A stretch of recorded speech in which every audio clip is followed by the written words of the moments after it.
Hello, in this video I'm gonna tell you how to enable USB debugging on your Google Pixel 10 Pro.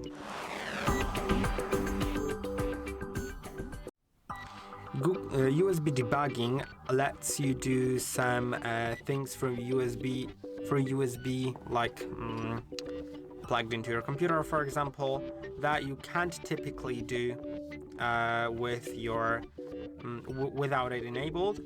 If you want to enable it, if you're watching this video, you probably know why you want to do it but don't know how, so you can simply go to the settings, then go to the about phone here in the settings, and then scroll all the way down to build number, click on it 7 times, then enter your screen lock if you have one, and now go back. Now if you go to system and scroll down, you'll find developer options, and now to enable USB debugging, just find it in debugging section, then click on OK, and now it is done. So I hope that this video was helpful. Don't forget to like and subscribe, and I'll see you in the next one.